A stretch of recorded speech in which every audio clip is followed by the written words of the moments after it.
আল্লাহ রাব্বুল আলামিন বলছেন, দুনিয়ার মানুষ তোমাদের যে ঈমানের উপরে বেস করে আল্লাহ রাব্বুল আলামিন তোমাদের জন্য জান্নাত বা জাহান্নাম নির্ধারণ করবেন, ওই ঈমানের মৌলিক তোমাদের জন্য দুইটা পার্ট আছে। একটা পার্টের ঈমান হচ্ছে আল্লাহ সংশ্লিষ্ট, আল্লাহ রাব্বুল আলামিন সংক্রান্ত। আল্লাহকে তুমি ইলাহ হিসেবে মানো, রুবুবিয়াতে তাকে মানো। আল্লাহ রাব্বুল আলামিনকে তুমি কেমন করে তার প্রকরণ সম্পর্কে, তার আসমা ও সিফাত সম্পর্কে কেমনে বুঝো, এইটা হচ্ছে তোমার ঈমানের একটা পার্ট।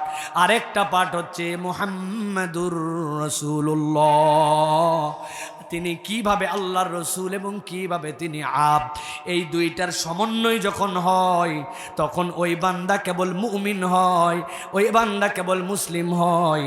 ঈমানের এই সমন্বয় না বুঝলে তার ঈমান বোঝা হয় না। আল্লাহ কোরআনে বলছেন, আমি আমার হাবিবকে প্রেরণ করলাম, ওয়া মা আরসালনাকা ইল্লা রাহমাতাল লিল আলামিন। আল্লাহ বলছেন, ও আমার হাবিব, আমি নিজের পরিচয় কোরআন খোলা মাত্র দিয়েছি, আলহামদুলিল্লাহি রাব্বিল আলামিন। আমি তো এই মহাজগতের রব, যেই জগতের ব্যাখ্যা করতে গেলে মানুষের মাথায় কাজ করবে না। মানুষ দুনিয়াতে আগাতে আগাতে চন্দ্র পর্যন্ত গিয়েছে, এরপরে মঙ্গলে অভিযান প্রেরণ করবে।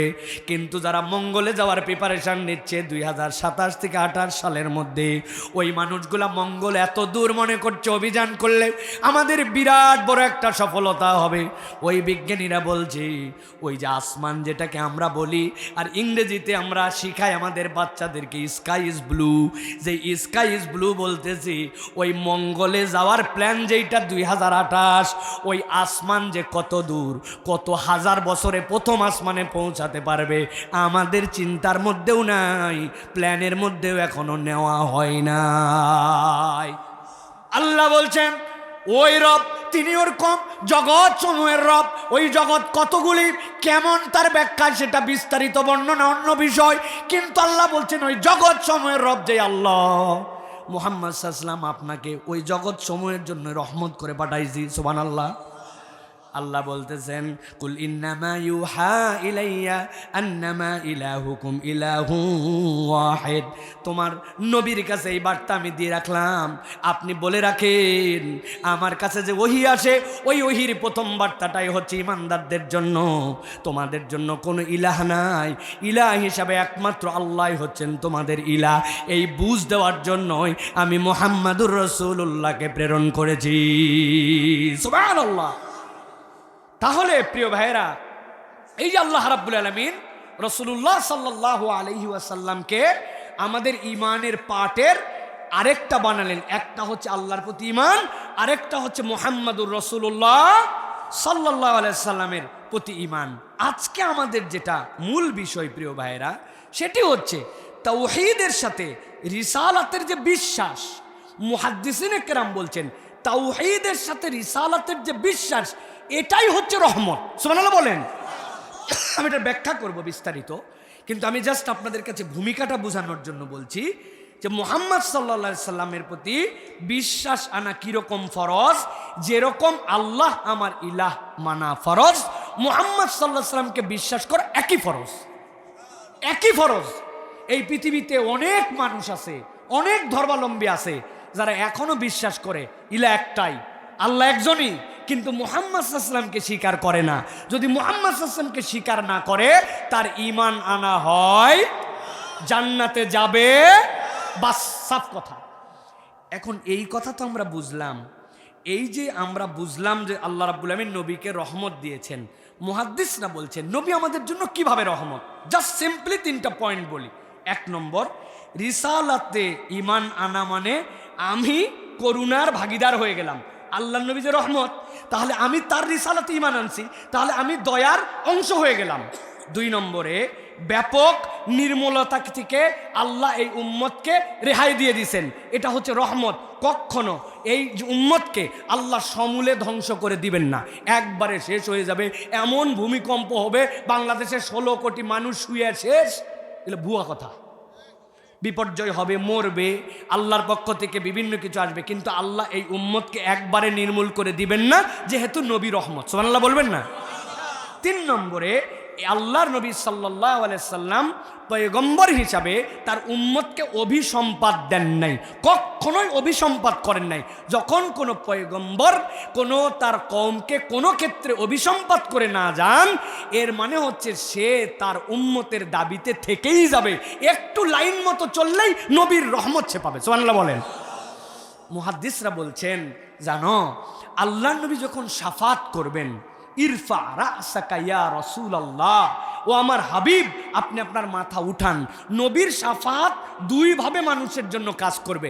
একটা শাফাতে আম, কাফের, মুশরিক, বেদ্দিন, বদমাইশ, দুষ্ট, ফাসেক, মুশরিক, ফুজ্জার, মুনাফিক সবাই ফায়দা পাবে। ইহুদি, নাসারা, বৌদ্ধ, খ্রিস্টান সবাই নবীর শাফাত পেয়ে যাবে। কিভাবে? বিচারই তো শুরু হয় না। বিচার শুরু হওয়ার পরে জান্নাত জাহান্নাম, বিচারই শুরু হয় না, মানুষ অস্থির। নবী তখন আল্লাহর কাছে বলবেন, আল্লাহ আপনি বিচারটা শুরু করেন। তো এটা তো শাফাতে আম, সবাই এর মধ্যে উপকার পেয়ে যাবে। আর বেনিফিট কারা পাবে? যারা মুহাম্মদ সাল্লাল্লাহু আলাইহি ওয়াসাল্লামকে রসুল মেনে নিছে, আল্লাহ তাদেরকে শাফাতের দ্বিতীয় স্তরে নিয়ে যাবেন। আল্লাহর নবী তাদেরকে শাফাত করে জান্নাতে নিবেন। আমার যেটা আলোচ্য বিষয় প্রিয় ভাইয়েরা, রসুল সাল্লাল্লাহু আলাইহি ওয়াসাল্লামকে যে বিশ্বাস করতে হবে এটা তো আমরা বুঝছি, তাই না? কিন্তু এই বোঝাটা আমাদের ঠিক বোঝা হয় নাই। আল্লাহর প্রতি ইমানের যেরকম রোকন আছে, ঠিক একই রকম মুহাম্মদ সাল্লাল্লাহু আলাইহি ওয়াসাল্লামকে কেউ যদি বিশ্বাস করে, বলছে মুহাম্মদ সাল্লাল্লাহু আলাইহি ওয়াসাল্লাম হচ্ছেন আমার রসুল। আমরা বলি তো একবার আমাদের নবীকে, আমাদের রসুলকে, তাহলে আমরা বিশ্বাস করছি মুহাম্মদ সাল্লাল্লাহু আলাইহি ওয়াসাল্লাম আমাদের রসুল। এই কথা বলার দ্বারা বিশ্বাস হয়নি ভাই। আকীদাবিদ তারা বলছেন, কেউ যদি মুহাম্মদ সাল্লাল্লাহু আলাইহি ওয়াসাল্লামকে রাসূল বলে বিশ্বাস করে, তার তিনটা রোকন আছে। কয়টা? এই স্টেজে যেরকম চারটা খুঁটি আছে, ওই রসুল বিশ্বাসের তিনটা রোকন আছে। মনে রাখার দরকার নাই, কিন্তু ঢুকায় নেন যে এইটা আমার লাগবে। এক নম্বর তার নবুয়তে বিশ্বাস, এক নম্বর। দুই নম্বর তার মর্যাদা এবং ভালোবাসায় বিশ্বাস, দুই নম্বর মর্যাদা এবং ভালোবাসায় বিশ্বাস। তিন নম্বর তার আনুগত্য এবং অনুসরণে বিশ্বাস। নবুয়তে বিশ্বাস, মর্যাদা ভালোবাসায় বিশ্বাস, আনুগত্য এবং অনুসরণে বিশ্বাস। এই তিন বিশ্বাসের সমন্বয় না হলে মুহাম্মদ সাল্লাল্লাহু আলাইহি ওয়াসাল্লামকে মেনেছি, বিশ্বাস করেছি, এটা মুখের কথা, এটার সাথে শরীয়তের সম্পর্ক নাই। আজকে আমরা যে বিষয়ে কথা বলবো মূলত সেটি হচ্ছে আল্লাহর নবীর নবুয়তে বিশ্বাস। এখন নবী মানার জন্য তিনটা শর্ত, আর নবুয়ত হচ্ছে তার প্রথম। আল্লাহর নবীর নবুয়তে বিশ্বাস। আমাদের ফোকাহে কেরাম বলছেন, কেউ যদি নবুয়তের বিশ্বাস স্বীকার করে, তাহলে তাকে চারটা সাক্ষ্যে একদম মুতমাইন হতে হবে। সাক্ষ্য হবে কয়টা? সবাই বলেন, একসাথে বলেন, কয়টা? কয়টা? চারটা। এক নম্বরে আল্লাহর নবীর নবুয়ত সার্বজনীন। প্রত্যেকটার কোরআন থেকে তাফসীরের আলোকে আমি দলিল দিব, জাস্ট খালি ভূমিকাটা বোঝেন 2 মিনিট। আল্লাহর নবীর নবুয়তের বিশ্বাসের ভিত্তি চারটা। এর এক নম্বর, আল্লাহর নবীর নবুয়ত সার্বজনীন। আমরা সার্বজনীন অনেক কিছু শুনি, কিন্তু আসলে আল্লাহর নবীর নবুয়ত হচ্ছে সার্বজনীন। আবাল, বৃদ্ধ, বনিতা, উন্নত, অনুন্নত, ছোট বড়, পুরুষ নারী, সকল শ্রেণী পেশার মানুষের জন্য আল্লাহর নবীর নবুয়ত হচ্ছে সার্বজনীন। সুবহানাল্লাহ বলেন। আমরা প্রমাণ দিব। 2 নম্বরে, আল্লাহর নবীর মাধ্যমে নবুয়তের সমাপ্তি হয়েছে। নবীর পরে আর কোন নবী, নবীর পরে আর কোন নবী, এটা হচ্ছে আপনার ভিত্তি নম্বর 2 নবুয়তে বিশ্বাসের। 3 নম্বর, আল্লাহর নবী সাল্লাল্লাহু আলাইহি ওয়াসাল্লাম নবুয়তের দায়িত্ব পরিপূর্ণভাবে পালন করেছেন। 4 নম্বরে, যা কিছু তিনি শিক্ষা দিয়েছেন সব কিছুই সন্দেহাতীতভাবে নির্ভুল, পণ্ডিতি চলবে। এই 4টা ভিত্তি যদি আপনি মানেন, তাহলে মুহাম্মদ সাল্লাল্লাহু আলাইহি ওয়াসাল্লাম মানা হয়েছে। আর এই 4টার বাহিরে আছে যদি আপনি মনে করেন নামাজের ইসলামটা নিলাম, রোজার ইসলামটা নিলাম, কিন্তু নবীজি বলছে মহিলাকে অপমান করে যদি ধরা খাইয়ে যায়, অবিবাহিত হলে একটার, বিবাহিত হলে পাথর মারতে মারতে মারতে শেষ করে দাও। এটা 1450 বছর আগে চলতো। এখন কিছু ইসলামপন্থীরা বলে এরা মধ্যযুগীয়, এটা আমার সাথে যায় না। তবে মুহাম্মদ সাল্লাল্লাহু আলাইহি ওয়াসাল্লাম আমার রাসূল, আপনার কসু মানা হয় নাই। ভালো করে খেয়াল করেন। চারটা বিষয়ের ঈমান। কোরআন থেকে আমরা এবার আল্লাহ রাব্বুল আমিন দালিলিকভাবে নবীকে কিভাবে এই চারটার উপরে উম্মতে মুহাম্মদীকে অটল অবিচল থাকার জন্য, ঈমান বিশুদ্ধ করার জন্য বলছেন, আমরা এবার কোরআন থেকে একে একে আপনাদের কাছে উপস্থাপন করব। আল্লাহ রাব্বুল আমিন সর্বপ্রথম 34 নম্বর সূরা সাবা এর 28 নম্বর আয়াতের মধ্যে আল্লাহ রাব্বুল আমিন ক্লিয়ার করেছেন আমার হাবিবকে আমি কি হিসাবে প্রেরণ করলাম। শোনো, আল্লাহ বলছেন, ওয়ামা আরসালনাকা ইল্লা কাফাতাল লিন্নাসি বাশীরাও ওয়া নাযীরা। আল্লাহ বলছেন, দুনিয়ার মানুষ, আমি আল্লাহ রাব্বুল আলামিন আমার হাবিব মুহাম্মাদুর রাসূলুল্লাহ সাল্লাল্লাহু আলাইহি ওয়াসাল্লামকে দুনিয়ার সব মানুষের জন্য কাফাতান, একদম সার্বজনীন করে প্রেরণ করলাম। তবে অন্য পয়গম্বরের থেকে মুহাম্মদ সাল্লাল্লাহু আলাইহি ওয়াসাল্লামের প্রেরণের জন্য মুহাম্মদ সাল্লাল্লাহু আলাইহি ওয়াসাল্লামের আদেশের ধারণটা একটু ভিন্ন। পৃথিবীতে যত পয়গম্বর আসছেন তাদের প্রথম আল্লাহ রাব্বুল আমিন দায়িত্ব দিয়েছিলেন, আপনি মানুষকে ভয় দেখাবেন, সতর্ক করবেন। ওয়া আনজির আশীরাতাকাল আকরাবিন। আল্লাহ রাব্বুল আমিন এই আয়াতের আলোকে সকল পয়গম্বরকে, তার ফ্যামিলি, তার আশপাশের মানুষকে প্রথমে সতর্ক করতে বলেছেন। আল্লাহ নূহ আলাইহিস সালামকে বলেছেন, আপনি যান আপনার কওমকে সতর্ক করেন। আল্লাহ সবাইকে বলেছেন আগে সতর্কের কথা, কিন্তু একমাত্র নবীজি সাল্লাল্লাহু আলাইহি ওয়াসাল্লামের ব্যাপারে আল্লাহ বলেছেন, আপনাকে যে সার্বজনীন পয়গম্বর করলাম, আপনার প্রথম কাজ হচ্ছে শুভ সংবাদ দেওয়া, মানুষকে জান্নাতের খোঁজখবরি দেওয়া। আপনি মানুষকে আগে সাহস দিবেন, আগে সুসংবাদ দিবেন, তারপরে সতর্ক করবেন। সুবহানাল্লাহ।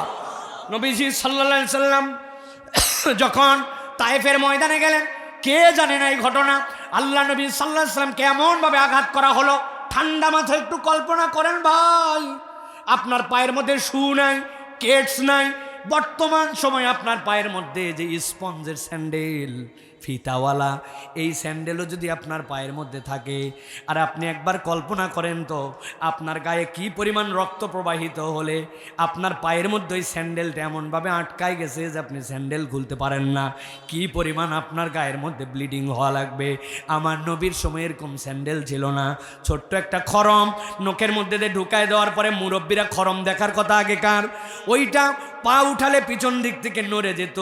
নবীজি এরকম খরম পড়ে গেছেন, কিন্তু হযরতে আব্বাস রাদিয়াল্লাহু তাআলা আনহু, যিনি তার কাছে আঙ্গুর বাগান থেকে তার জন্য জুস বানায় নিয়ে গিয়েছিলেন, উনি যাওয়ার পরে বলেছেন, আল্লাহর নবীকে এমনভাবে শরীর থেকে রক্ত প্রবাহিত করা হয়েছে, নবীর পায়ের খরম মোবারক খোলার মতো যেন আমাদের দ্বারা সম্ভব হচ্ছিল না।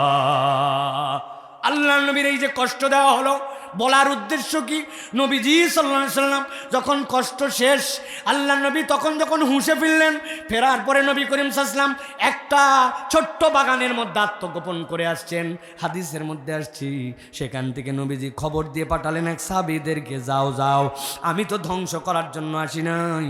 পাহাড়ের ফেরেশতারা ধ্বংস করার ঘোষণা নিয়ে আসছে, না না না, আমি ধ্বংস করতে আসি নাই, উল্টা আমি বলে পাঠালাম, কুলু লা ইলাহা ইল্লাল্লাহ তুফলিহুন, কিচ্ছু বলতে হবে না, যে বলবে লা ইলাহা ইল্লাল্লাহ আল্লাহ তারে জান্নাতে ঢুকায় দিবে। সাহাবী নবীজি সাল্লাল্লাহু আলাইহি ওয়াসাল্লামের আসার নিয়ে আসছেন, চিহ্ন নিয়ে আসছেন। আরে ওমর রাদিয়াল্লাহু তাআলা ধরে ফেলছেন, কি ব্যাপার, তুমি যে এই কথা বলতেছো এটার ভিত্তিকে বলেন। নবীজি সাল্লাল্লাহু আলাইহি ওয়াসাল্লাম আমাকে চিহ্ন দিয়ে পাঠাই দিয়েছেন, দিয়ে বলছেন, মান ক্বালা লা ইলাহা ইল্লাল্লাহ দাখালাল জান্নাহ, যে লা ইলাহা ইল্লাল্লাহ বলবে তাকে আল্লাহ জান্নাতে ঢুকাবেন। এই জন্য মুহাদ্দিসিনে কেরাম, মুফাসসিরিনে কেরাম বলতেছেন, আমার নবী যদিও সতর্ককারী, কিন্তু নবী সার্বজনীনভাবে আমার নবী হচ্ছেন মানুষের জন্য শুভ সংবাদদাতা। সুবহানাল্লাহ। আল্লাহ কোরআনুল কারীমের মধ্যে কি বলছেন চলেন আমরা শুনি। আল্লাহ রাব্বুল আলামিন কোরআনের 7 নম্বর সূরা আরাফ 158 নম্বর আয়াতে বলতেছেন, নবী আপনি জানাই দিয়ে রাখেন, কুল ইয়া আইয়ুহান নাস ইন্নী রাসূলুল্লাহি ইলাইকুম জামিআ।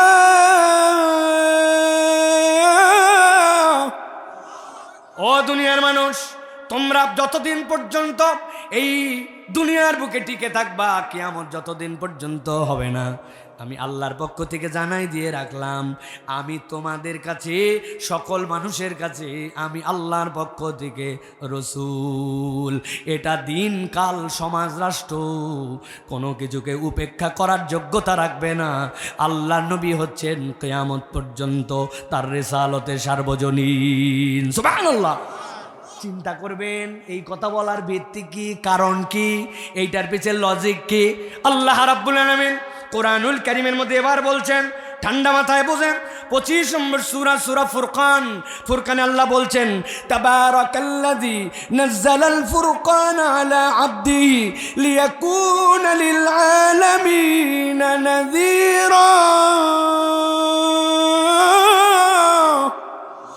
আল্লাহ বলছেন, আমি আল্লাহ রাব্বুল আলামিন তোমাদের কাছে একটা বার্তা দিতে চাই।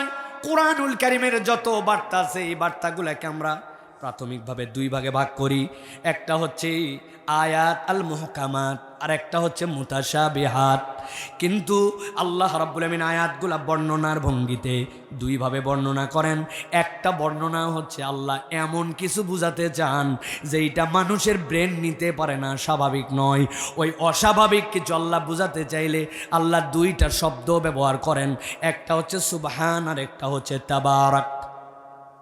আপনি সুবহানদের কম অস্বাভাবিক ঘটনা কোরআনে আছে, আপনি জানেন। আমি জাস্ট একটু বোঝানোর জন্য স্মরণ করাই দেই।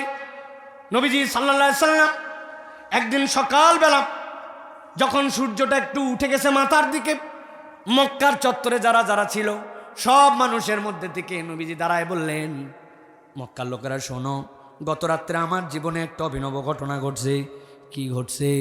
আবু জেহেল তো খুব সচেতন, চলে আসছে, কি বলতেছে দেখি তো। মুহাম্মদ বলছে, গত রাত্রে আমি এই খানায় কাবার চত্বরে ছিলাম। এই খানায় কাবার চত্বর থেকে আল্লাহ আমাকে বাইতুল মুকাদ্দাসে নিয়ে গেছেন, ফিলিস্তিনে। বাইতুল মুকাদ্দাস থেকে আবার আল্লাহ আমাকে উর্দাকাশ ভ্রমণ করাইছেন। এই বলা মাত্র আবু জেহেল দেরি নাই, খপ করেছে, নবীজির হাত ধরে ফেলছে। কি বললে বলো? গত রাত্রে আমার আল্লাহ আমাকে এই খানায় কাবার চত্বর থেকে বাইতুল মুকাদ্দাস নিয়ে গেছেন। তারপরে বলে, তারপরে আর বলা লাগবে না, এই পর্যন্তই তুমি যা বলছো কথা ঠিক তো। এই আরবের লোকেরা এদিকে তাকাও, এদিকে তাকাও। ইয়া সাবাহা, চিৎকার করে ফেলছে, এর থেকে আজব কথা এতদিন পর্যন্ত প্রমাণ দিতে পারি নাই। সব সময় বলি উল্টাপাল্টা কথা বলে, মিথ্যা কথা বলে, নাউজুবিল্লাহ। আজকে প্রমাণ হয়ে গেছে। এই মক্কার লোক, ফিলিস্তিন গেছো তুমি, গেছো তুমি রিহলাতা শীতাই ওয়া সয়ীফ। আমরা তো দুই দিকেই ব্যবসা করি।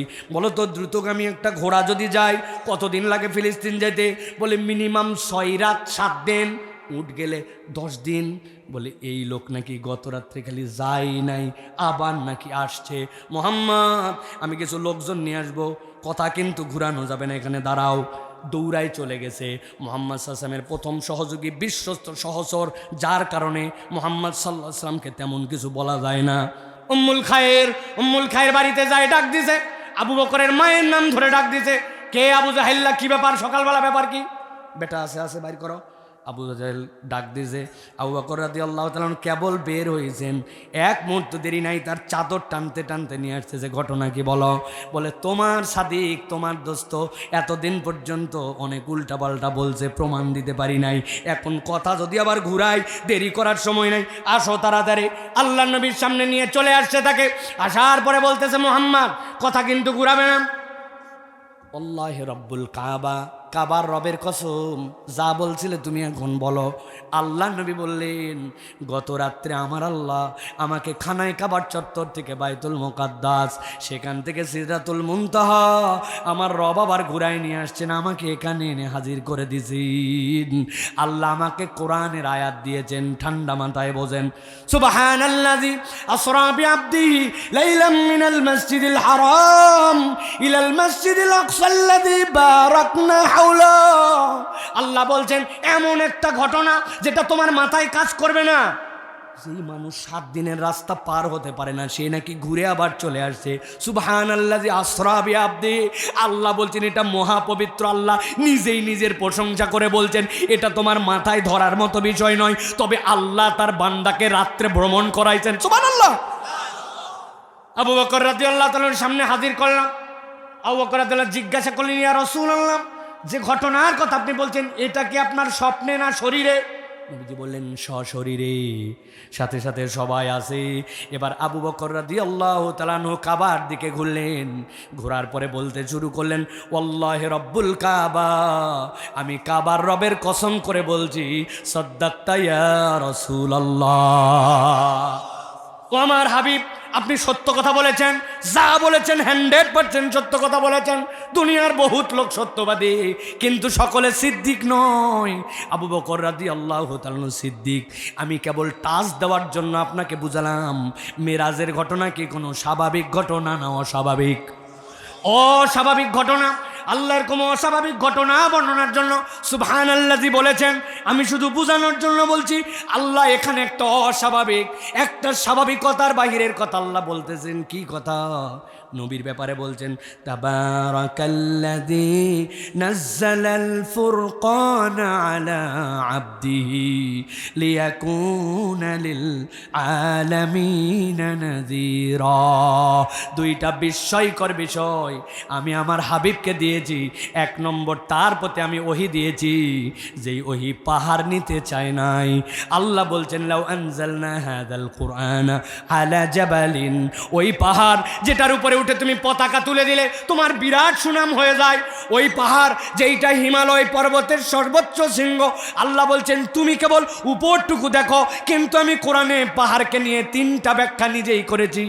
ওয়াল জিবাল আউতাদা, তোমার যে পেরেক দিয়ে ক্যালেন্ডার ঝুলানোর জন্য ওয়ালের মধ্যে পেরেক গাড়ো, ওর মাথা দেখো, তার মানে ভিতরে নাই, এরকম ভেবো না।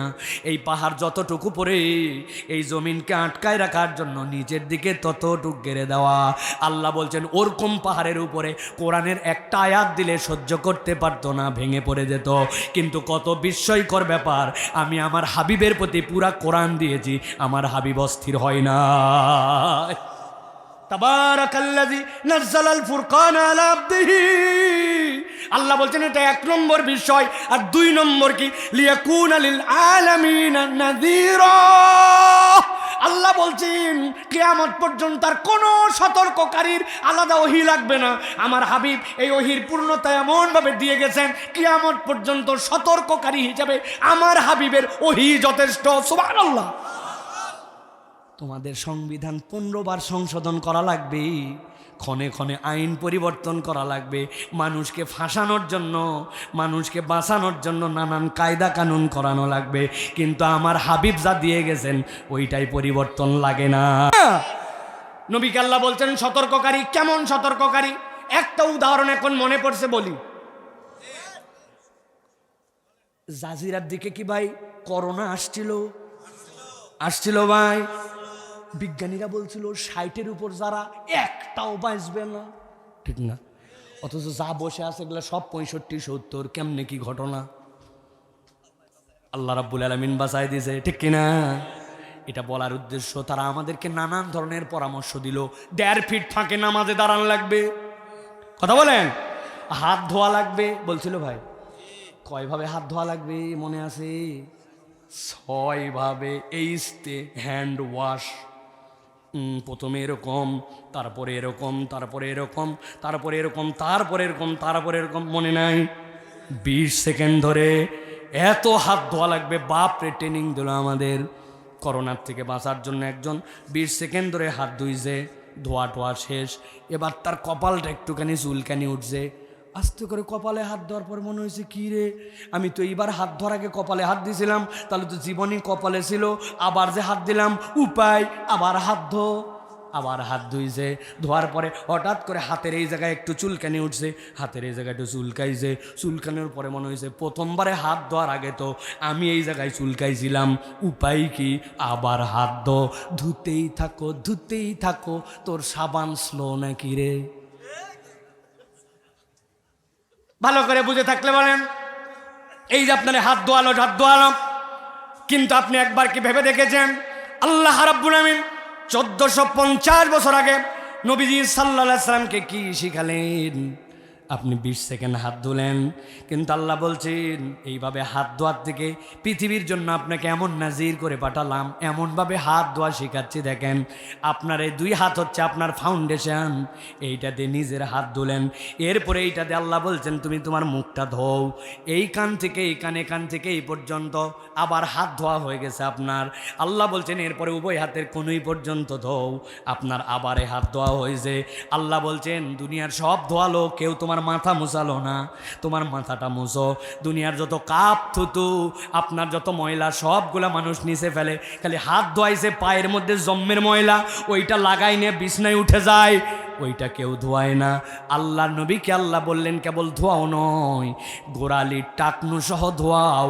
আর আল্লাহ নবী বলে গেলেন ওয়াইলুল লিল ইকাবি মিনান নার, তুমি যদি গোড়ালি ধোয়াতে ফাঁকি মারো তোমার কিন্তু জাহান্নামে যাওয়া লাগতে পারে, এত কঠোর নির্দেশনা। আল্লাহ বলছেন তাবারাকাল্লাযী নাযালাল ফুরকানা আলা আবদিহি লিয়াকুনা লিল আলামিন নাযীরা। তোমার হাত ধোয়া সিজনে সিজনে পরিবর্তন হতে পারে। আমার নবী যেটা 1400 বছর আগে ঢুকাই দিয়ে গেছেন, ওটা 14,000 বছর পৃথিবী বেঁচে থাকলেও পুরাতন হওয়া সম্ভব নয়।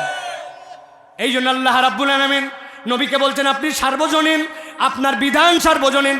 আপনি সিম্পলি তাহলে একটু চিন্তা করেন, যেই নবীর হাত ধোয়া, যেই নবীর আপনার পক্ষ থেকে ওযু শিখানো, এইটা যদি এখন পর্যন্ত আপডেট হতে পারে, তাহলে ওই নবী যে শরীয়তের বিধান দিয়ে গেলেন, ওই বিধান যদি বাস্তবায়িত হয় সমাজ পরিবর্তন হবে না হবে না? চোরেদের এত গায়ে লাগে কেন?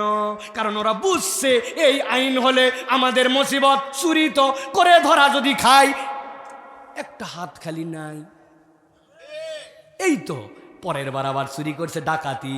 আল্লাহর নবী বলে দিয়েছেন 1 হাত 1 পা নাই। ওর 1 হাত 1 পা না থাকলে কেমনে দুর্নীতি করবে, কেমনে দল বদল করবে, কেমনে মিথ্যা কথা বলে সামনে যাবে, কেমনে কৌশলে ঘুষ ঘাস দিয়ে নিজের পজিশন ঠিক করবে? হাতই নাই, কি হবে? ঝামেলা আছে না নাই? এই জন্য দেখবেন শরিয়া আইন নিয়ে চুলকানি তাদের যাদের মধ্যে পূর্ণ ঈমান না। রাগ হচ্ছেন আপনারা ভাই? আল্লাহ রাব্বুল আমিন বলছেন নবীজি সাল্লাল্লাহু আলাইহি সাল্লামকে, ও আমার হাবিব আপনাকে কেবল নাজির করে প্রেরণ করা হয় নাই, আপনাকে আমি রাব্বুল আমিন এমনভাবে প্রেরণ করলাম আপনার পর আর কোনো নবীর প্রয়োজন নাই, নবীর পর আর কোনো নবী। আল্লাহ রাব্বুল আমিন বলছেন চলেন এবার খুব গুরুত্বপূর্ণ পয়েন্ট, বাংলাদেশের ফিতনার পয়েন্ট।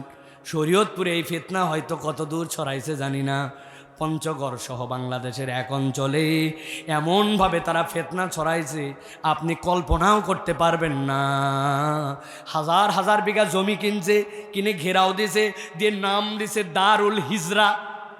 বাংলাদেশে কেউ যদি নবীর পরে নবী আছে এটা বিশ্বাস করে, আর যদি আক্রান্ত হয় কোনো খাওয়া পড়ার টেনশন নাই, ওখানে হিজরত করে চলে যাবে, ফ্যামিলি সহ সব তাদের রাখবে, তাদের জন্য পেট্রোনাইজ করে, তাদের জন্য টাকা পয়সা দেয়, আর তাদের মধ্যে মুসলমানদের মধ্যে বিভ্রান্তি ছড়ানোর জন্য এই গ্রুপকে তারা ওখানে পুনর্বাসন করে। কাদিয়ানি চেনেন তো? চলেন আমরা এবার আগে কোরআনের দলিল থেকে ছোট্ট করে একটু শুনি আমরা। আল্লাহ যে আমার নবীর বিশ্বাসের ক্ষেত্রে যুক্ত করে দিলেন, আমার নবী সাল্লাল্লাহু আলাইহি ওয়াসাল্লামের মাধ্যমে নবুয়তের সমাপ্তি হয়েছে। কিভাবে আল্লাহ এটা বলতেছেন চলেন। আল্লাহ কোরআনে বলছেন মা কানা মুহাম্মাদুন আবা আহাদিম মির রিজালিকুম ওয়ালাকির রাসূলুল্লাহি ওয়া খাতামান নাবিয়্যিন ওয়া কানাল্লাহু বিকুল্লি শাইইন আলিমা। আল্লাহ বলছেন বিখ্যাত পিছনের ঘটনা আছে, আমি ঘটনায় যাচ্ছি না, শানে নুজুলের দিকে যাচ্ছি না। নবীজির একজন পালক পুত্র ছিলেন, কোরআনে একমাত্র সাহাবীর নাম হযরতে যায়েদ। কি নাম? এত আদর, এত ভালোবাসা নবীজি সাল্লাল্লাহু আলাইহি সাল্লাম তাকে লালন পালন করেছেন। মানুষ মনে করতো জাহেলি যুগের মতো যেই বেটা পালক পুত্র, এটা আপন সন্তানের মতো। আল্লাহ মিথ ভেঙে দিলেন। কেবল ভাঙানি নাই, আল্লাহ এমন কঠিন পরীক্ষা নিয়েছেন, এর থেকে কঠিন পরীক্ষা ছিল না। পালক পুত্র তার স্ত্রীর সাথে বনিবনা হয় নাই, স্ত্রীকে তালাক দেওয়ার পরে আল্লাহ এই মিথ ভেঙে দেওয়ার জন্য নবীজির সাথে তার বিবাহের ব্যবস্থা করেছেন। আল্লাহ রাব্বুল আলামিন বলতেছেন, ও আমার হাবিব, আমি ক্লিয়ার করে আপনাকে আপনার উম্মতের কাছে বার্তা দিয়ে দিতে চাই, জীবিত কোনো সন্তানের পিতা মুহাম্মদ সাল্লাল্লাহু আলাইহি সাল্লাম নন, ওয়ালাকিন রাসূলুল্লাহ, তবে তিনি আল্লাহর রাসূল, ওয়া খাতামান নবীন। আল্লাহ বলছেন মূল বক্তব্যটা তিনি হচ্ছেন সর্বশেষ পয়গম্বর, তারপরে আর কোনো নবী নাই, রসুল নাই। এই ঈমান যদি না থাকে, আপনি নিজেকে যাই পরিচয় দেন, আপনি মুসলমান হতে পারবেন। এখন কথা হলো, আমাদের কাছে অনেকে এসে বলে, হুজুর, যেই কাদিয়ানিরা নবীর পরে নবী আছে বলে, এদের সাথে আমাদের গন্ডগোল ফাসাদ করার দরকার কে? আমরাও তো সব সময় বলি তাদের সাথে আমাদের কোনো গন্ডগোল নাই, ফাসাদ নাই, মারামারি নাই, কাটাকাটি নাই, তাদের সাথে কেস কামারি নাই, তাদের জমির ধান আমরা মারে খাবো না, তাদেরকে বাজার হাটে কখনো অপমানিত করব না। কিন্তু ছোট্ট একটা শর্ত আছে, ওই শর্তটা অনুযায়ী তাদেরকে পরিচয় দিতে হবে। এই দেশে হিন্দু আছে না ভাই? তাদের সাথে আমাদের কোনো গন্ডগোল আছে? বরং তাদেরকে নিয়ে কেউ গন্ডগোল করলে মুসলমানদের দায়িত্ব হচ্ছে তাদের জন্য সামাজিক সুবিচার, নিরাপত্তা নিশ্চিত করা, ঠিক না? এক শ্রেণী ভণ্ডামি করে মিথ্যা করে বাইরের দেশের কাছে এসে প্রচার দেয়। আমার বিশ্বাস এলাকায় প্রচুর হিন্দু আছে। হিন্দু যদি সত্যি মানুষের বাচ্চা হয়, সে বলতে বাধ্য এই বাংলাদেশের থেকে ভালো সুন্দর পরিবেশে দুনিয়ার কোথাও সে থাকতে পারবে না, যদি সে মানুষের বাচ্চা হয়। আর মানুষের বাচ্চা না হলে ভিন্ন কথা। এর থেকে ভালোভাবে পুরা ভারত ঘোরা শেষ আমার। এ মাথার থেকে ও মাথা উত্তরপ্রদেশ দেখে আসছি আমি, মুসলমানদের অবস্থা, হিন্দুদের অবস্থা সবই দেখে আসছি।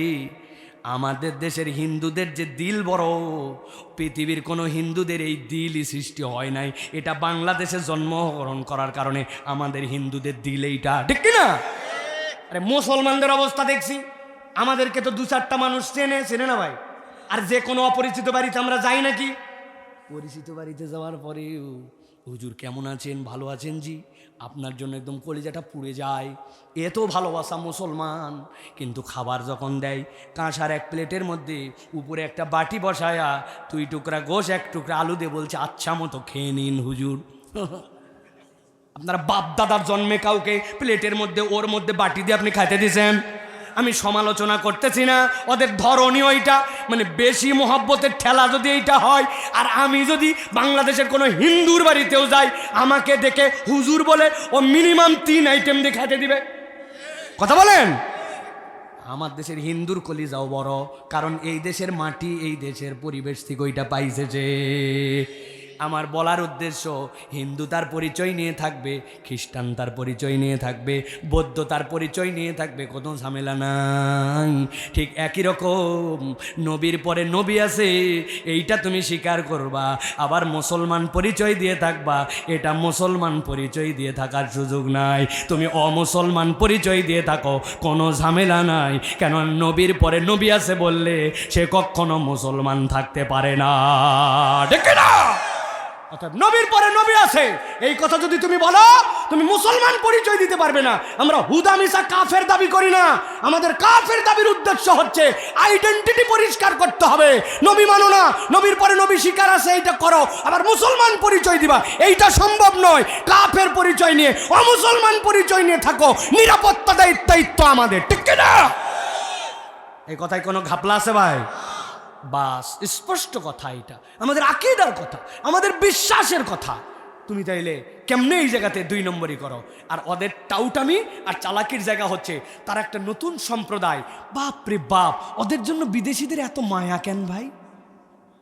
পশ্চিমাদের এত মায়া কেন? কারণ এইটা ইংরেজদের সেই ষড়যন্ত্র ছিল যেটার মাধ্যমে মুসলমানদেরকে ডিভাইড অ্যান্ড রুল, আলাদা করো আর শাসন করো। ওরা এখনো ওই জন্যই তাদেরকে দেই কাজ করে, এই আহাম্মকরা পর্যন্ত বোঝে না, ঠিক না? এই জন্য আমাদের ইমান পরিষ্কার রাখতে হবে। কাদিয়ানি তাদের সাথে কোনো বিবাহ চলবে না, তাদের সাথে কোনো সম্পর্ক চলবে না, কোনো যুক্তি তর্ক চলবে না। কাদিয়ানি শুনছেন, ডাইরেক্ট বলবেন তুই অমুসলমান, তার সাথে আমার কোনো সামাজিক সম্পর্ক পর্যন্ত নাই। সামাজিক সম্পর্ক তখন করব, তুমিও মানুষ আমিও মানুষ, তুমি তোমার আইডেন্টিটি পরিষ্কার করতে হবে, মিথ্যা পরিচয় দিয়ে পরিচয় দেওয়া যাবে না। ওই ঢাকা বিশ্ববিদ্যালয়ের ছাত্রই না, ভুয়া আইডি নিয়ে ঘুরতেছি। ভাই তুই ছাত্র না, কোনো সমস্যা নাই, কিন্তু ভুয়া আইডি নিয়ে ঘুরলে সমস্যা আছে না নাই? তুমি পুলিশ না, নো প্রবলেম, কিন্তু পুলিশের ড্রেস তুমি পরছো আবার পুলিশ না, তাহলে বাটাম একবার না ডবল? হ্যাঁ, এই জন্য তাদের বাটাম ডবল। মনে রাখতে হবে, যতদিন পর্যন্ত এটা ক্লিয়ার না হবে কোনো সম্পর্ক তাদের সাথে নাই, ঠিক না? স্পষ্ট থাকেন, চারিদিক তারা ছড়াচ্ছে, আপনার মগজ ধোলায়। ও বাবা, আমি কি বলছি মুহাম্মদ সাল্লাল্লাহু আলাইহি ওয়াসাল্লাম নবী না? আমি তো নবী স্বীকার করছি, উনিও নবী, কিন্তু তার এই দাওয়াতের জন্যই তো আমি আসছি মাহাদি হিসাবে, ঈসা হিসাবে। আল্লাহ যদি আমাকে ওহী দেয়, আমি কি করতে পারি? ওই যে শাহ মোহাম্মদ আতাউল্লাহ বুখারী, শুনছেন না আপনার ঐতিহাসিক ডিবেট তার সাথে রহমতুল্লাহ কেরানবীর সময়ে? যুক্তিতর্কে আসছে, আসার পরে বলছে আমার নাম গোলাম আহমদ কাদিয়ানি, আমি আমার গোলাম বাদ দিলাম, আহমদ তো আল্লাহ কোরআনে বলছে তাকে ওহী দিছে, আমি এই জন্য পয়গম্বর। আতাউল্লাহ বুখারী বলছে ব্যাককল কোথাকার, এ কথা বলতে চাই না, কিন্তু আজকে বললাম আমার নামও শাহ আতাউল্লাহ, আমি আতা বাদ দিলাম, শাহ বাদ দিলাম, আমি এখন আল্লাহ, তোরে বললাম আমি তোরে নবী বানাইনি। যেই রকম কুকুর ওই রকম মুগুর। এই জন্য প্রিয় ভাইয়েরা, ওদের সাথে আমরা যুক্তি তর্কে যাব না, কিন্তু আপনার ইমানের দলে 2 নম্বর বুঝ কি? নবীর পরে নবী। এবার চলেন, আল্লাহ নবী সাল্লাল্লাহু আলাইহি ওয়াসাল্লাম তার নবুয়তের দায়িত্ব সম্পূর্ণভাবে কিভাবে পালন করেছেন, এইটার প্রতি ইমানের বুঝটা আমাদের জন্য সেনসিটিভ। আপনাকে এই বিষয়ে ক্লিয়ার থাকতে হবে। আল্লাহ রাব্বুল আলামিন নবীকে দিয়ে বলছেন, নবী বলছেন মা মিন আবদিন ইয়াশহাদু আল্লা ইলাহা ইল্লাল্লাহ, দুনিয়ার কোনো একটা বান্দা, কোনো একটা আব যদি একবার সাক্ষ্য দেয় আল্লাহ ছাড়া কোনো ইলাহ নাই, ওয়া আন্না মুহাম্মাদান, আর মুহাম্মদ সাল্লাল্লাহু আলাইহি ওয়াসাল্লাম আবদুহু, আল্লাহর গোলাম, ওয়া রাসূলুহু, আর তিনি হচ্ছেন আল্লাহর পয়গম্বর। নবী বলতেছেন আমি আল্লাহর পক্ষ থেকে ছোট্ট একটু 4টা শব্দ একটা ঘোষণা তোমাদের জন্য দিয়ে দিলাম। কি ঘোষণা? ইল্লা হারামাহুল্লাহু আলান নার, আমার আল্লাহ ওই ব্যক্তির জন্য জাহান্নামের আগুনকে হারাম করে দিয়েছেন। তাহলে আল্লাহ নবী সাল্লাল্লাহু আলাইহি ওয়াসাল্লাম আল্লাহর আব এবং তার রসুল, এই যে আপনি বলতেছেন, এটা কেমন স্বীকারোক্তি? এটা মুখের স্বীকারোক্তি নয়, আপনাকে বিশ্বাস করতে হবে আমার নবী যে আদর্শ নিয়ে আসছেন, আমার নবী যে হুকুম নিয়ে আসছেন, ওইটাকে আমি পূর্ণভাবে বিশ্বাস করি। ভাই আমি যদি জিজ্ঞাসা করি নবী যা নিয়ে আসছেন আমি কি বিশ্বাস করি না? করি না? জোরে বলেন, আরেকবার বলেন। এবার আমরা একটু হিসাব মিলায় দেখব যে আমরা এই বিশ্বাসটা করি না করি না। এখানে প্রথমেই যদি তাকাই, অনেক মুরব্বী পর্যন্ত দেখা যায় তার মুখের মধ্যে দাড়িটা রাখে নাই। কি ব্যাপার চাচা, আপনার মুখে দাড়ি নাই কেন? বলছে বাবা আর বলো না, তোমার চাচি আম্মা লাইক করে না। চাচি লাইক করে না জন্য উনি মুখে দাড়ি রাখে নাই, এরকম লোক আছে না নাই ভাই? নবী বলছেন দাড়ি ছেড়ে দাও, এই জন্য দাড়ি ছেড়ে দেওয়া ফরজ। কেটো না, এই জন্য কাটাটা হারাম। লম্বা করো, এই জন্য ছেড়ে দেওয়াটা ওয়াজিব। কাফের মুশরিকদের বিরোধিতা করো, এই জন্য এইটা হচ্ছে সুন্নতে মুআক্কাদা। আল্লাহ যত পয়গম্বর, যত নবী রাসূল পাঠাইছেন, সকলের দাড়ি ছিল। আপনি বিশ্বাস করে বলছেন আমার নবী যা নিয়ে আসছেন আদর্শের দিক দিয়ে পরিপূর্ণ, কিন্তু আপনি মুখের দাড়ি রাখতে পারেন নাই। তাহলে মুখের দাবি করা হয়েছে, কিন্তু দাবির সপক্ষে দলিল নাই। কথা বলেন। অনেকেই বলে হুজুর এত আইটেম থাকতে আপনারা এই জায়গায় খালি হাতান কেন? আছে না ভাই, কারণ নিশ্চয় কিছু আছে, আরো জায়গায় হাত দিব, তবে শুরু করছে এইটা দিয়ে, ভালো করে বোঝেন। 2টা পয়েন্ট আপনাকে বলে দেই ভাই। এখানে কোনো মুরব্বী আছেন নাকি মাথায় পাগড়ি দিয়ে আসছেন? আছেন পাগড়িওয়ালা কেউ? আচ্ছা নাই, আমাদের হুজুর আছে, মাথার মধ্যে সুন্দর করে রুমাল দিয়ে আসছে, সেমাক দিয়ে আসছে, গায়ের মধ্যে চমৎকার জুব্বা পরে আছে। আল্লাহ হুজুরের নেক হায়াত দারাজ করে দেখ। কিন্তু হুজুর বলে গেছে আমি মরে গেলে সারা জীবন জুব্বা পরে গেলাম, দয়া করে আমাকে জুব্বা আর মাথার এই রুমালটা দিয়ে কবর দিও। জাজিরার মুসলমান রাজিনী। কে, কি সমস্যা? তোমার একটা ভালো মানুষ বলছে একটা জুব্বা পরে যাবো, কি সমস্যা আপনাদের? হুজুর আলগা আবেগ দিয়েন না, মরার পরে কোন ড্রেস নবী বলে গেছে, ঠিক না? তার মানে এই লোক এত জুব্বা পরেও, এত টুপি পরেও, এত পাগড়ি পরেও ওইটা নিয়ে কবরে যেতে পারতেছে না। দুনিয়ার মানুষ, কবরে কিচ্ছু নিয়ে যাওয়া যায় না। আপনি যে ভাবছেন আপনি কবরে আপনার কাপনের কাপড় নিয়ে যান, আসলে ইমানদার মানুষ মুমিনের কাপনের কাপড়টুকু কবরে তার জন্য নিয়ে যায় না। এ কেমন কথা? বাড়ি গাড়ি সোনা দানা টাকা পয়সা নেয় না, কাফন তো 3 খণ্ড পরায় পাঠায় না। না না, ওহুদের যুদ্ধ হয়ে গেল, সাহাবিয়াই কেরামকে যখন কবর দেওয়া হচ্ছে, এক সাহাবীর মাথা ঢেকে দেওয়ার পরে পা আলগা হয়ে যায়, পা ঢেকে দেওয়ার পরে মাথা আলগা হয়ে যায়, কাপড় একটু নাই। আল্লাহ নবী যদি কাপড় দেওয়ায় জরুরি হইতো তাহলে কাপড় ম্যানেজ করে হলে ঢাকায় দিতেন, কিন্তু নবীজি বললেন অল্প একটু ইদ্রিব ঘাস আছে, ওই ঘাস নিয়ে এসে পায়ের মধ্যে দিয়ে দাও। তার মানে আপনাকে আমাকে যে ঢাকছে এটা জনগণ যেন লজ্জা না পায়, বেহায়া যেন তার সামনে প্রকাশিত না হয়, জনগণের জন্য আমাকে ঢাকছে। আমার কাফনের কাপড়টাও হিসাব করলে আমার নয়, ঠিক কিনা?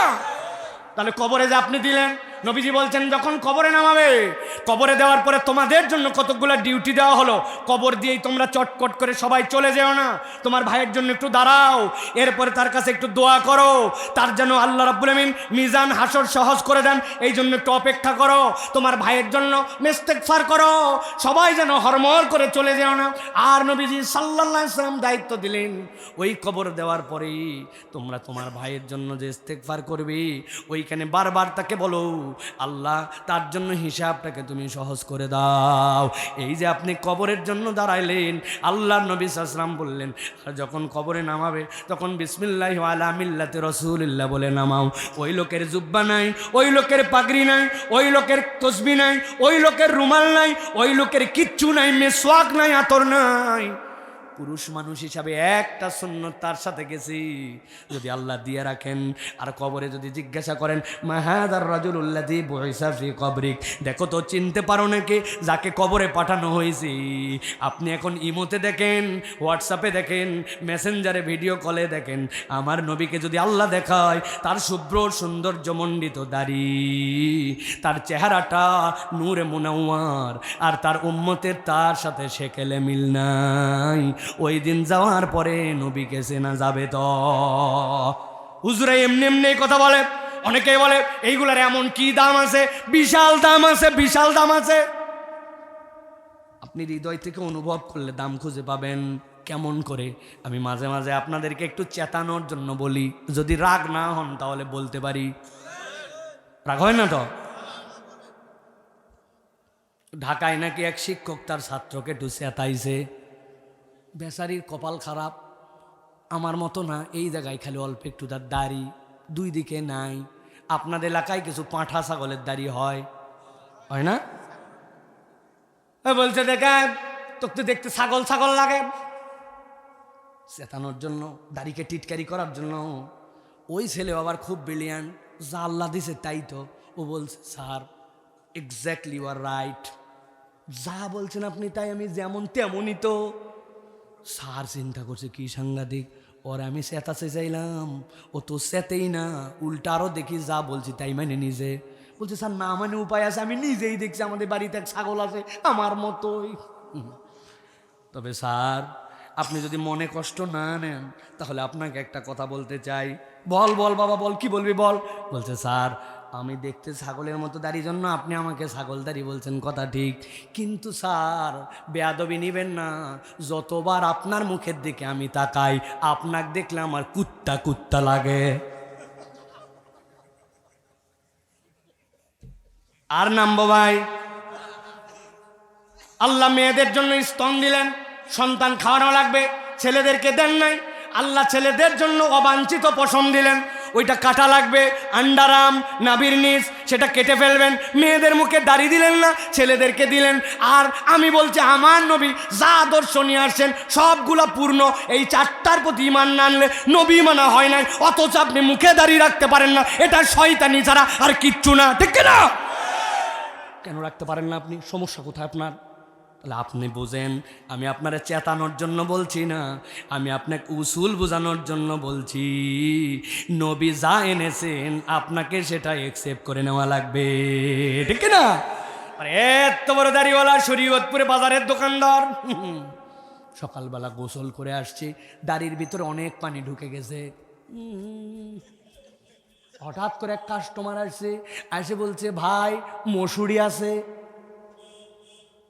দেখায় দিছে 4টা মসুরির বস্তা আছে, মানে মসুরি তো বেশি। আমি ওর দাড়ি ঝাড়া দেখে বলছে ভাই বহুদিন ধরে ভেজাল ছাড়া মসুরি পাই না, দেশি মসুরি একটু দাম বেশি, ইন্ডিয়ানটার একটু কম, চাই না, সবগুলা মিস দেয় কালি ভাই, আপনার কাছে দেশিটা আছে? ঘটনা ভিন্ন। আগের দিন রাত্রে ওনার কর্মচারী দিয়া 40 কেজির সাথে 10 কেজি করে চায়নার ইন্ডিয়ান মিশাইয়া উনি যেইটা 115 টাকা ফায়দা যেন 10 টাকা বেশি হয় উনি আগেই রেডি করে গেছে। বলতেছে নিতে চাইছিলাম ½ কেজি, কিন্তু তোমার যে ইনসাফ মার্কা চেহারা, কবে আবার ভালো পাই না পাই 2.5 কেজি দে। ভালো করে বোঝেন তো, এই দাড়ি, যেই দাড়ি দিয়ে আপনি ধোকা দিয়ে দিলেন, এইটা কি তাহলে নবীর আদর্শ মানা হলো? সুতরাং ইসলাম এবং সুন্নাহ ফলো করতে হবে, কিন্তু সেইটা যদি ধোকাবাজি হয় তাহলে কিন্তু বাটাম ডবল, ঠিক না? এই জন্য প্রিয় ভাইরা, আল্লাহ রাব্বুল আমিন নবীজি সাল্লাল্লাহু আলাইহি সাল্লামকে বলছেন দুনিয়ার মানুষ সাবধান হও, আল্লাহর নবীর বিরোধিতা করো না। অনেক মানুষ আছে নবীর বিরোধিতা করে, আছে কি না? আছে তো, হুদাই বলছেন, আপনি বুঝেন নাই, ঠিক কি না? আপনাদের এলাকায় একটা লোক আছে, আমি চিনি, নাম বলে দিব, ঝামেলা হলে আমাদের ফস করে বলে দিচ্ছেন, বলেন। বলবো? এক লোক গেছে তার কাছে, বাবাজি বড় বিপদে পড়ছি, 1000 টাকা দেন। বলতেছে সর, আর কি মারিস না, কোন সময় নাই। বলছে বাবা রে, বাচ্চাটা আমার অসুস্থ, ডাক্তার দেখাবো, 1000 টাকা দেন বাবা। বললাম হাতে টাকা নাই। বলছে এত ঝাড়ি মারেন না, না বুঝে আপনার কাছে আমি আসি নাই। কি বুঝে আসছিস? বলছে যে আজকে হচ্ছে মঙ্গলবার, 1000 টাকা আজকে বিকালে দিবেন, আল্লাহ মাসালা আগামী শনিবার 1250 টাকা ক্যাশ রিটার্ন। যে ব্যাককল কোথাকার, মানুষের হাতের টাকা থাকে নাকি? বাড়ির চল। বাড়িতে নিয়ে চলে গেছে, যাওয়ার পরে 1000 টাকা বাইর করে দিয়েছে, দিয়ে বলছে লাগলে আরো বল। তোর চাষিও বসে নাই, অযথায় বসে থাকে, কি করবে, মুরব্বী মানুষ, উনিও 10,000 টাকা খাটাচ্ছে, তবে যা করবি তাড়াতাড়ি কর, ছোট দিনের বেলা মাগরিবের আজান দিছে, আমি জামাতে নামাজ ধরবো। আসরের নামাজ পড়ে আসে, দাদনে টাকা লাগায়, সুদে টাকা খাটায়, এত বড় দাড়িওয়ালা টুপিওয়ালা মুরব্বী শ্রেণী, এরকম মুনাফেক মার্কা মুসলমান শরীয়তপুরে নাই। ভালো করে বুঝে নেন, আল্লাহ নবীর সাথে আপনি যে একটু আগেই বলছিলেন তামসা মারি, আমি নবীর উম্মত, আমি দাড়িওয়ালা উম্মত, আমি জুব্বাওয়ালা উম্মত, আল্লাহ নবীর সাথে ফাজলামি করে কিন্তু সে বোঝে না, ঠিক না? আল্লাহ রাব্বুল আমিন এই জন্য বলছেন সূরা আহজাব 57 নম্বর আয়াত, আল্লাহ বলছেন ইন্নাল্লাযীনা ইউযুনাল্লাহা ওয়া রাসূলাহু লা'নাহুমুল্লাহু ফিদ দুনিয়া ওয়াল আখিরাহ ওয়া আ'আদ্দা লাহুম আযাবাম মুহিনা।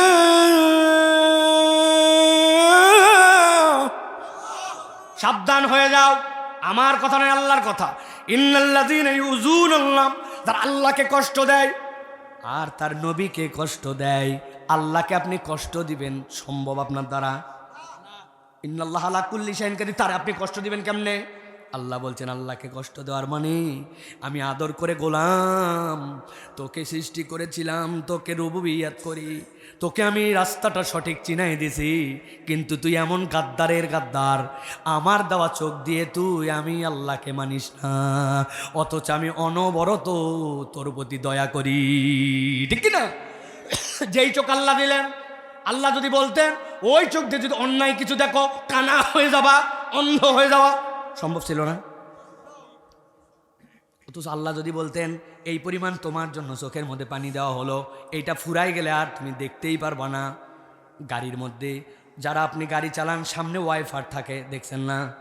ওইটার মধ্যে বক্স থাকে, বক্সের মধ্যে পানি দেওয়া থাকে, গ্লাস যদি ময়লা হয়ে যায়, সামনে একটা বালির ট্রাক চলে গেছে, সামনে ড্যাশবোর্ড ময়লা হয়ে গেছে, ওয়াইফারের পানি দিয়ে দিয়ে নিজের গ্লাস নিজে পরিষ্কার করা লাগে। হঠাৎ করে রাত্রে 3টা মাহফিল থেকে ফিরতেছি, বললাম গ্লাসটা পরিষ্কার করো, বলছে যা পানি ছিল শেষ হয়ে গেছে, সামনে যাই পানি ঢালা লাগবে, তারপরে পরিষ্কার করা লাগবে। বললাম চালায় দাও। কয় যদি চালায় দেয়, গ্লাসের উপরে বালি আছে, পানি না দিয়ে ডলা দিলে বালিতে কিসকিসা হয়ে যাবে গ্লাস। কেন বলছে এই কথা? মাত্র পুরা বছরে 50 বার থেকে 100 বার পানি দেওয়া লাগে, তারপরেও পানি বদল করা লাগে। শুকায় দিয়ে ডলে দিলে গ্লাস কালো হয়ে যায়। আর প্রত্যেক দিন এই চোখ দিয়ে 22,000 বার পলক ফেলি। 70 বছর বয়স হয়ে গেছে, কোনোদিন পানি নিয়ে চিন্তা করা লাগে নাই। সকালবেলা চোখ খোলার সময় পানি আছে কি নাই একবার ভাবা লাগে নাই। বালুর পরিবেশে চলে গেলাম, পানির নিচে ডুব দিলাম, মোটরসাইকেলে 100 কিলোমিটার বেগে হেলমেট ছাড়া গাড়ি চালায় ফেললাম। কতভাবে চোখের উপরে প্রেসার গেল। আল্লাহ ওই চোখটাকে অবিক্ষত রেখে আপনার আমার জন্য রিজিক সাপ্লাই দিয়ে গেলেন। আল্লাহ বলছেন তুই বান্দা ওই চোখ দিয়ে হারাম দেখে নবী যেটা দেখতে নিষেধ করেছে ওইটা দেখে তুই আল্লাহকে কষ্ট দেস, নবীকে কষ্ট দেস, ঠিক কি না? বিবেচনা করে একটু। আল্লাহ বলতেছেন ও রাসূলহু, আর তার রাসূলকে যে কষ্ট দেয় আল্লাহ বলছেন সাবধান হয়ে যাও। লাআনাহুমুল্লাহু ফিদ দুনিয়া ওয়াল আখিরাহ, আল্লাহ দুনিয়া আখিরাতে তার জন্য লানত দিবেন। ওয়া'আদ্দা লাহুম আযাবাম মুহিনা, আর দুনিয়াতে কিছু না বললে কিয়ামতের দিনে ধরা খেয়ে যাওয়া লাগবে। এই জন্য আল্লাহ নবীর কোনো জেনে শুনে আদর্শ থেকে দূরে থাকা যাবে না, ঠিক কি না? নবীজি তো শুধু ইমাম ছিলেন মসজিদে নববীর, তাই তো না ভাই? শুধু ইমামতি করছেন না, যুদ্ধ টুদ্ধ কিচ্ছু করেন নাই, তাই তো? মদিনার রাষ্ট্রের প্রধান তো ছিলেন না, শাসন তো চালান নাই, ইসলামিক আইন প্রয়োগ করেন নাই। তা আপনি নবীরে খালি ইমাম বানায় রাখছেন, নবীর রাষ্ট্রনায়কত্ব কবে নিবেন, নবীর আইন কবে নিবেন? এই কথা বললে আপনি রাজনীতি খুঁজেন কেন? এটাই তো কোরআনের রাজনীতি, ঠিক না? এটার থেকে দূরে সরাই তো মুসলমানদেরকে আপনি ভক্কর চক্কর বুঝ দিয়ে রাখছেন। যা করো করো, অমুকে আমার আদর্শ, স্লোগান ধরছে আবার অমুক ভাইয়ের চরিত্র ফুলের মতো পবিত্র, নামাজ পড়েনি ফজরেরটা বিগত 40 দিন জামাতে 1 ওয়াক্ত আছে না ভাই? কতদিনে পরিবর্তন হোক।